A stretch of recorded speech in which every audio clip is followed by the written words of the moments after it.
The scream shattered the peaceful silence of Rosewood Village.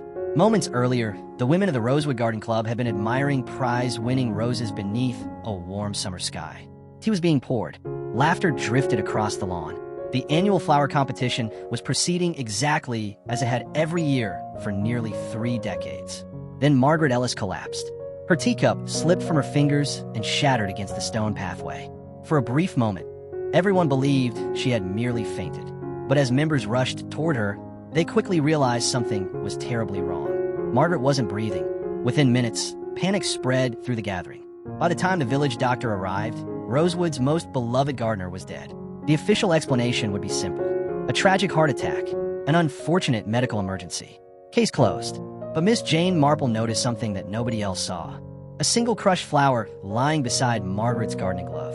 And that tiny detail would uncover a secret someone had been willing to kill to protect. Before we continue, let us know in the comments where you're watching from. We love hearing from mystery lovers around the world. And don't forget to subscribe to Midnight Obsession for more classic cozy mysteries filled with clues, suspects, and shocking twists. Rosewood Village was the kind of place people dreamed about. Tree-lined streets, beautiful cottages, perfect gardens, neighbors who knew one another by name. At the heart of village life stood the Rosewood Garden Club. Founded nearly 30 years earlier, the club had become the pride of the community. Every summer, residents gathered to celebrate their finest flowers, exchange gardening advice, and compete for the coveted Golden Rose Trophy. No one loved the event more than Margaret Ellis. At 63 years old, Margaret was considered the queen of rosewood gardening. Her roses had won the competition 6 times. Visitors traveled from neighboring towns just to admire her gardens. But Margaret's reputation extended beyond flowers. She was kind, generous, and deeply involved in local charities. Many villagers described her as the heart of the community. Yet even the most admired people can have enemies, especially when they know dangerous secrets. 3 weeks before her death, Margaret had begun behaving strangely. Several club members noticed her becoming unusually cautious. She stopped attending evening gatherings, frequently looked over her shoulder, and twice canceled social events without explanation. Her closest friend, Dorothy Wells, became increasingly concerned. Dorothy and Margaret had been inseparable for over 20 years. They attended church together, volunteered together, and rarely spent a day apart. When Dorothy asked if something was wrong, Margaret simply smiled and changed the subject. But Dorothy could tell her friend was frightened. The question was why. The answer began with a ledger, a very old ledger, hidden inside a locked cabinet at the Rosewood Community Hall. Margaret discovered it by accident while helping organize records for the Garden Club archives. At first glance, the book appeared ordinary. Pages of financial transactions, donation records, committee expenses, nothing unusual, until she noticed several missing entries. Thousands of dollars collected for community projects had vanished years earlier. The money had simply disappeared. Margaret quietly began investigating. What she uncovered shocked her. Someone respected, someone trusted, someone still living in Rosewood, had been stealing from village charities for nearly a decade. Instead of immediately reporting her findings, Margaret decided to gather more evidence. Unfortunately, she made one critical mistake. She told someone she was close to, and that person wasn't nearly as trustworthy as she believed. The week before the garden club competition, Margaret received an anonymous note.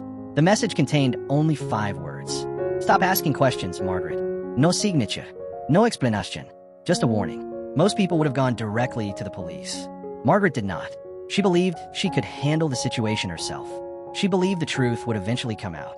Miss Marple often said that good people sometimes underestimate how dangerous desperate people can become. Margaret was about to learn that lesson too late.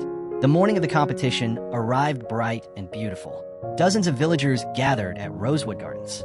Rows of colorful flowers stretched across the grounds. Tables overflowed with cakes, pastries, and tea. Children ran across the grass. Musicians played softly beneath a white canopy.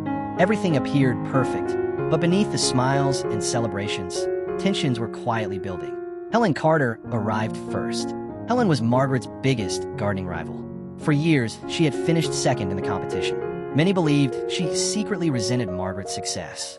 Though she always smiled publicly, villagers often noticed flashes of jealousy whenever Margaret won another trophy. This year, Helen seemed unusually nervous. She checked her watch constantly and avoided eye contact with several members. Next came Reverend Thomas Reed. The village pastor was widely respected. He had served the community for over 15 years. People trusted him completely. Yet recently rumors suggested the church was experiencing severe financial difficulties. Several important repairs had been postponed indefinitely. Fundraising efforts had failed, and some whispered that the church accounts were in serious trouble. Then there was Peter Ellis, Margaret's nephew. At 32, Peter possessed charm, confidence, and very little financial discipline. His business ventures rarely succeeded. His debts seemed endless, and as Margaret's closest living relative, he stood to inherit a considerable estate.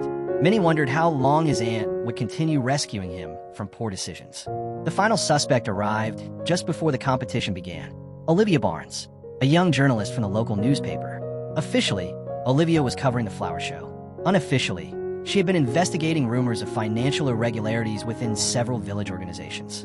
Margaret had recently agreed to meet with her privately, a meeting that would now never happen. At exactly 2 o'clock, the judging ceremony began. Club members gathered beneath the main pavilion.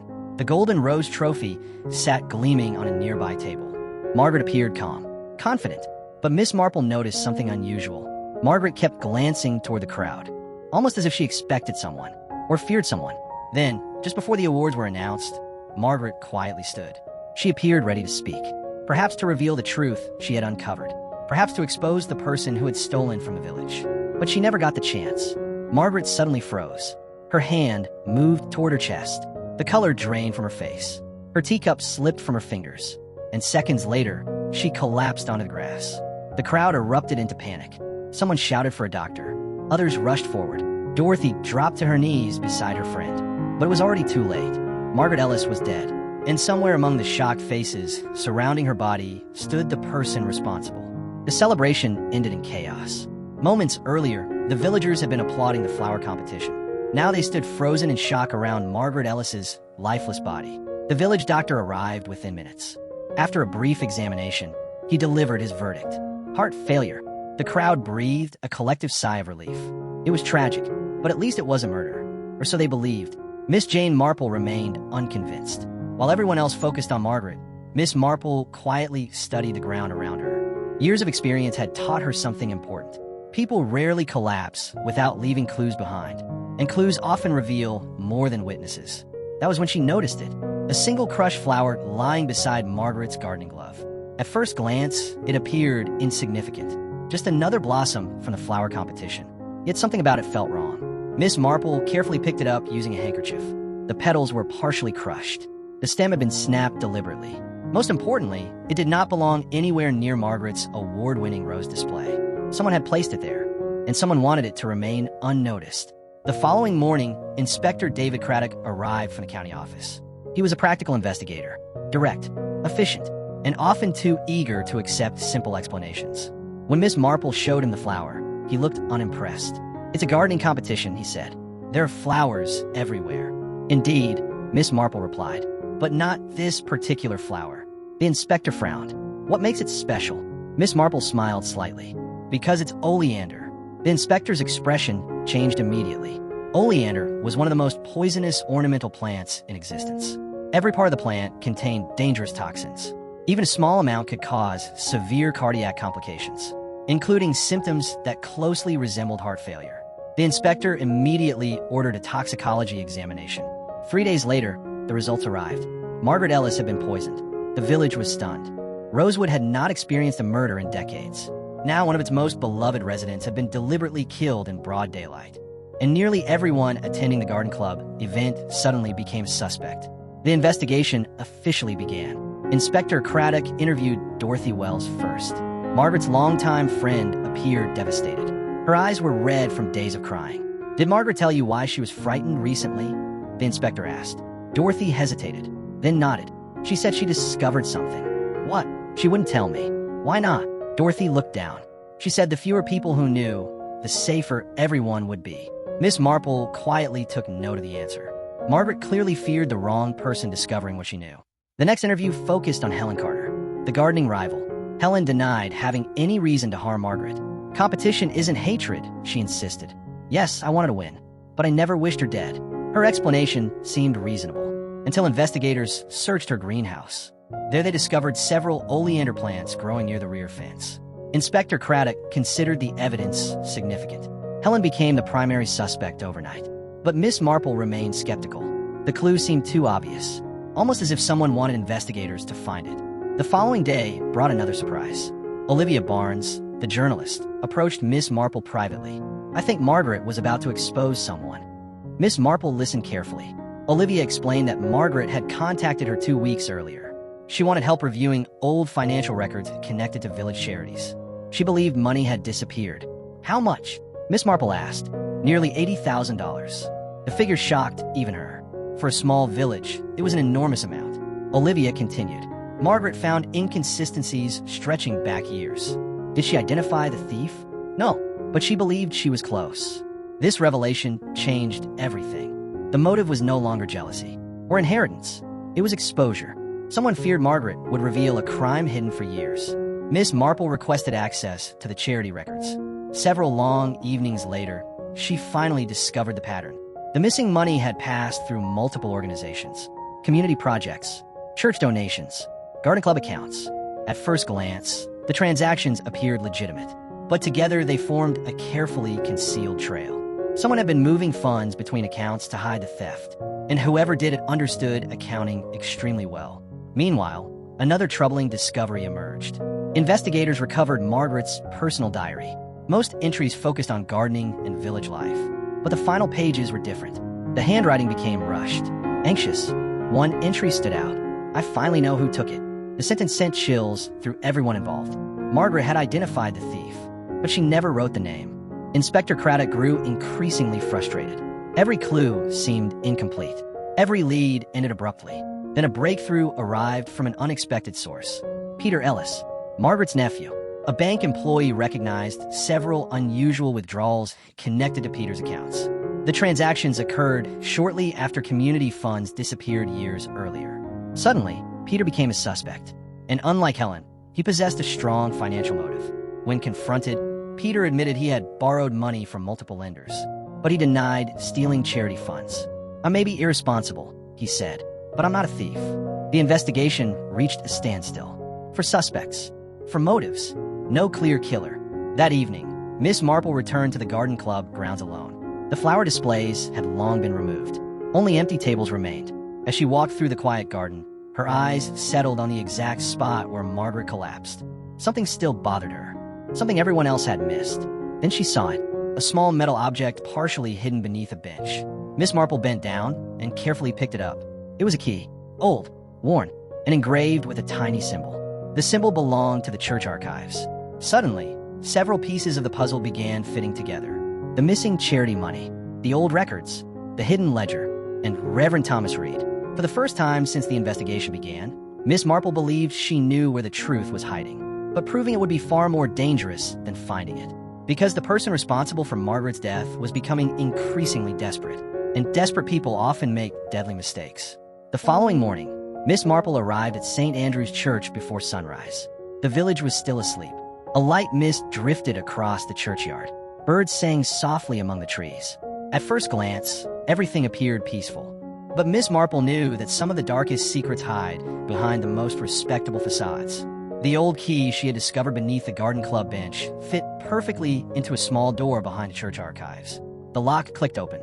Inside stood a narrow storage room filled with dusty boxes, financial ledgers, and decades of church records.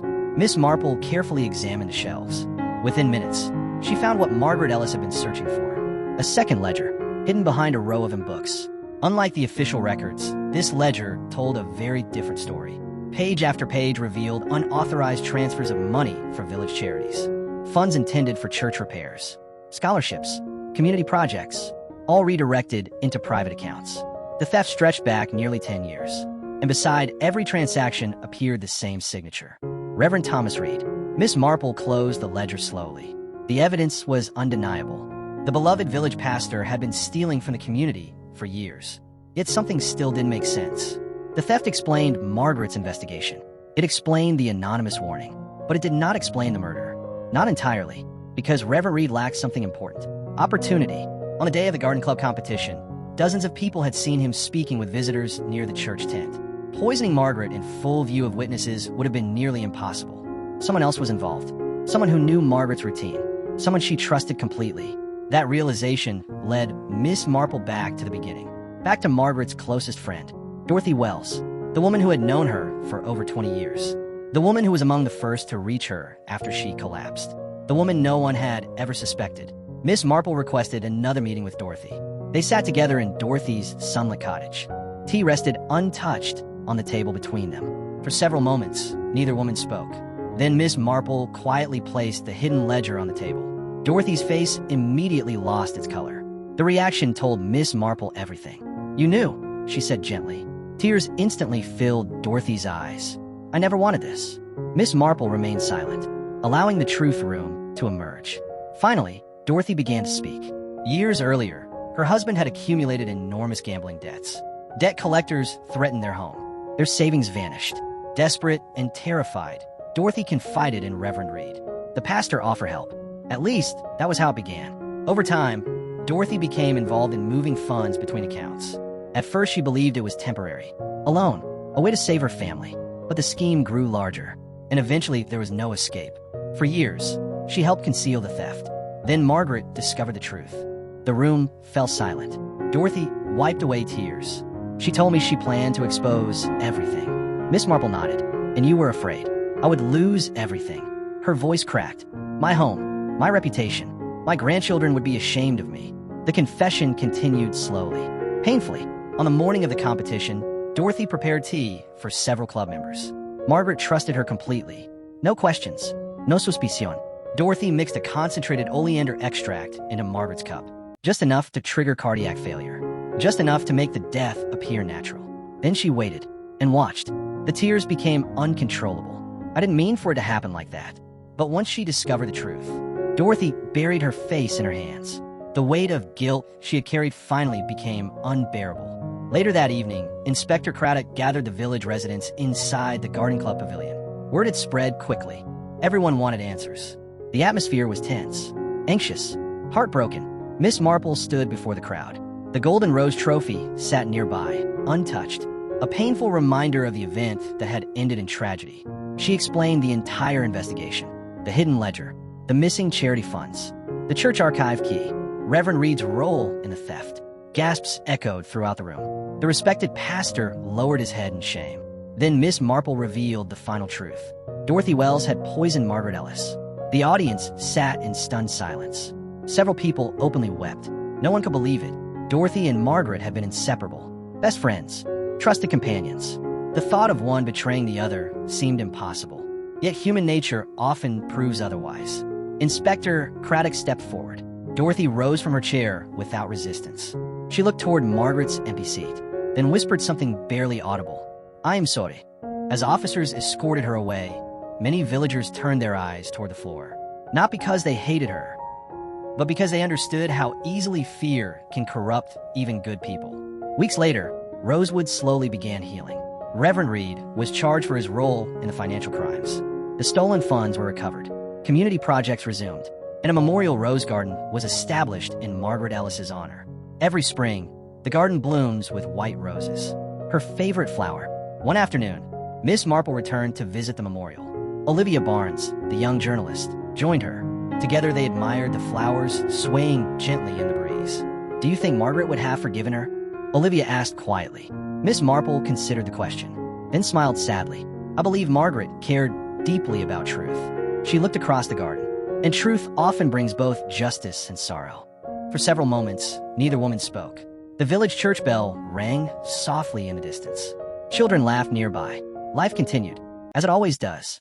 Miss Marple adjusted her hat and prepared to leave. Before walking away, she paused beside one of Margaret's roses. A small plaque rested beneath it. It read, "The truth blooms eventually." Miss Marple smiled. How fitting, because in Rosewood Village, hidden secrets had finally come into the light. And although one life had been lost, the truth Margaret fought so hard to uncover would never be buried again. If you enjoyed this mystery, tell us in the comments. When did you suspect Dorothy? Did you believe the Reverend was the killer? Would you have solved the case before Miss Marple? And don't forget to subscribe to Midnight Obsession for more cozy mysteries, village secrets, manor house murders, and classic whodunits where every clue matters and every secret hides a story.